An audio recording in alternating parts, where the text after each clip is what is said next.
Lesions of the median nerve. Median nerve can get injured at the level of your axilla, arm, elbow, forearm, wrist. Now, what can be the reasons by which your median nerve is injured? In the axilla, it can be because of axillary aneurysm or because of traction or pull injury. In your arm, it can be because of penetrating injury. Elbow, again penetrating injury, Hansen's disease, tourniquet's palsy, golfer's elbow, or supracondylar fracture. Supracondylar fracture is common by which your median nerve gets injured. In the forearm, your median nerve can be injured because of pronator teres syndrome or Volkmann's ischemic contracture. In your wrist, because of glass cut injury or carpal tunnel syndrome. Now, what happens when the median nerve gets injured? Let us know. Ape hand. The first feature we can see is ape hand. What happens in ape hand is there is flattening of the thinner eminence. So there is flattening of this thinner eminence.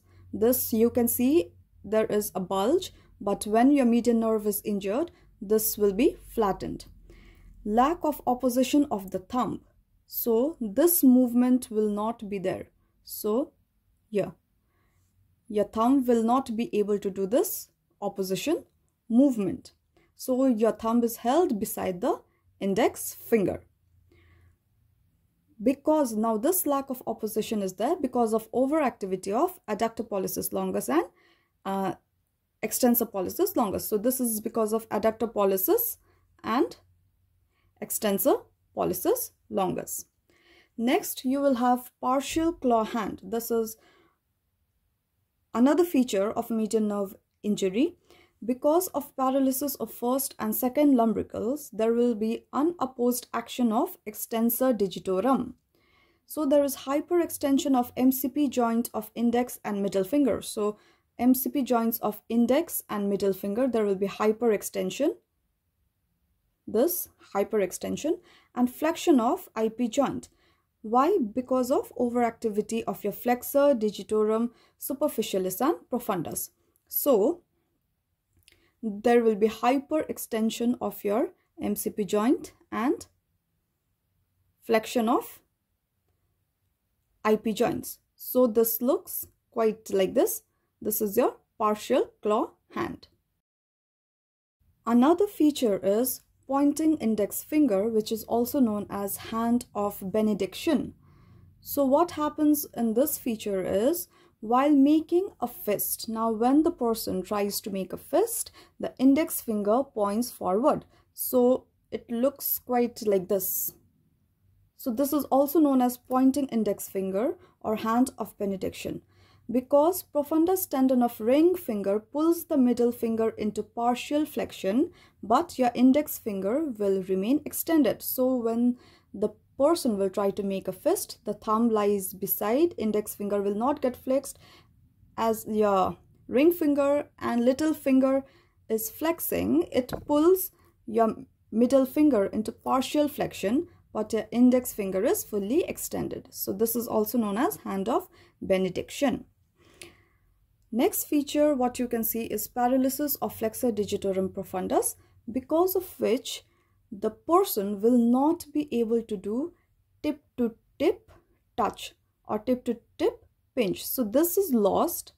Rather than this, the person will do pulp to pulp touch. So this is intact, pulp to pulp is intact, and a tip to tip is lost. Okay. So what are the functional limitations when the median nerve gets injured?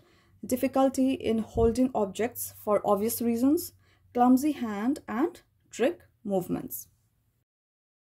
What happens when the median nerve is injured because the fracture of supracondyle of the humerus? This is common. Now the clinical features what we can see is flexors and pronators in the forearm are paralyzed, or we can rather say they are weakened because flexor carpi ulnaris and medial half of flexor digitorum profundus is not paralyzed, so the person can weakly supinate and flex the forearm because the ulnar nerve is not paralyzed. This has to be very clear. When your median nerve is paralyzed or injured, your flexor carpi ulnaris and medial half of flexor digitorum profundus is refrained. So the flexion is weak. Your thumb flexion is prohibited because both longus and brevis tendons are paralyzed. The lateral two lumbricals are paralyzed and there is loss of or atrophy of your thinner muscles. So this is a rough diagrammatic representation of how your median nerve can get injured because of the supracondylar fracture of humerus. This is just one of the way of the happening of the fracture. So as we can see here, that because of the fracture, it is impinging the brachial artery along with the median nerve. So when your median nerve gets injured because of supracondylar fracture of humerus, these are the features what you see in the patient.